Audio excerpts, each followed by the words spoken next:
Merci bana nzambe, tolingi toyoka bana nzambe muke, kaka likola bolingo. Okoki kolanda yango pe ya molai na Facebook, soko zakami kote na Facebook kolanda yango na molai peza. Mais awa na WhatsApp toza mwa mokuse, totangi mbala moko mokanda ya Jean chapitre 13 verset 34 à 35 le biso boy. Je vous donne un commandement nouveau. Aimez-vous les uns les autres comme je vous ai aimé, vous aussi aimez-vous les uns les autres. À ceci, tous connaîtront que vous êtes mes disciples si vous avez de l'amour les uns pour les autres. Awa ezali liloba na kolo na biso Yesu Kristu. Tango akomaki pembeni na sacrifice oyo bokaki asala yango na mokili, bakanga ye andima liwa na Golgotha, ezali mobeko oyo atikelaki bayekoli na ye. Ba Pierre, ba Jean, ba Barthélemy, boyo batambolaki na ye physiquement ensemble. Ebongaki atikela o mobeko. Mobeko wana eza koloba likolo na bolingo. Ani bandeko, bolinga na bino lokola ngai nalingi bino. Bolingo Yesu alinga biso eza différent na ba bolingo mosusu. Eza bolingo ya sacrifice. Eza bolingo oyo moto azali kondima konyokwama kosambwa oyo moto azalaki nzambe mobimba andima akufa liwa na ba malfaiteur esika moko. Bolingo ya sacrifice, c'est donner sa vie pour les autres. Pour na nini ndeko olingi kosala sacrifice te pona baninga na yo. Lelo okokuta na église bolingo esili, égoïsme, injustice ekoti makasi kati mitema na bato. Bato balingi ko se sacrifier te pour bato mosusu. Bato bazotraka ba intérêt personnel. Azwa biloko nyonso pona ye, azwa 10 nyonso pona ye, azwa offrande nyonso pona ye, azwa ba collecte nyonso pona ye. Bongo ba oyo bazali na se na yo. Bongo ba oyo bazali na grade po yo ozwa ngolu ya kozwa grade. Grade eza ministère te. Il y a 5 ministères: pasteur, évangéliste, apôtre, docteur,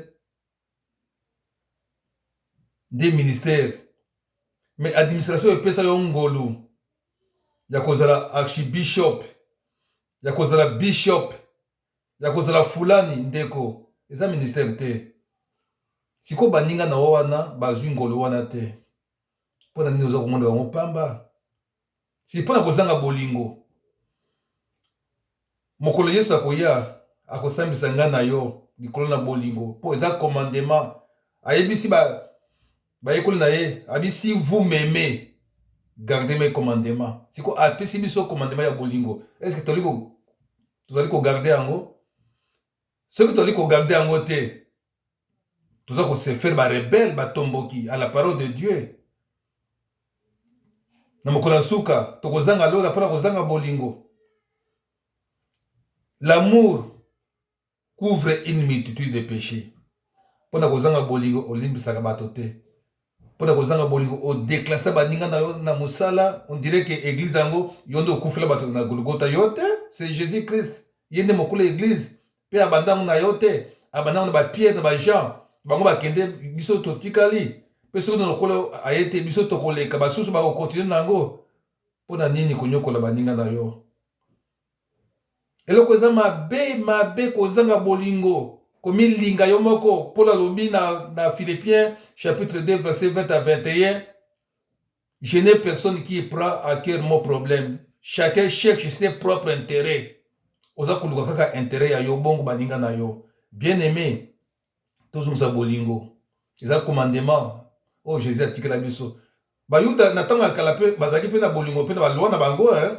Mais ezali bolingo Jésus azo parler te hein. Bolingo ya Jésus eza bolingo ya sacrifice. Donner sa vie pour les autres. Zope ba intérêt oza nango pesa pe ba mosusu pona bolingo. Na kozota mo mingi te ndeko. Bongisa motema na yo. Linga baninga na yo. Komona bato moso pamba te, oleki moto te, eza ngolu. Siko ngolu wana to partager na baninga na biso. Oyo ezaki liloba na Nzambe moke likolo ya bolingo tika te Nzambe apambola moko na moko. Merci et bonne fête de Pâques. Naza kopesa mbote na papa na ngai Sylvain Nangeya, napesi mbote na papa na nga Soroba, napesi mbote na papa na ngai oyo atiranga maboko mpona koma mosakoli papa Aleki Justin na province ya Bwacha aza na Faraji na rotation. Napesi mbote na bandeko nyonso ya fepa na monde entier kola pambola biso.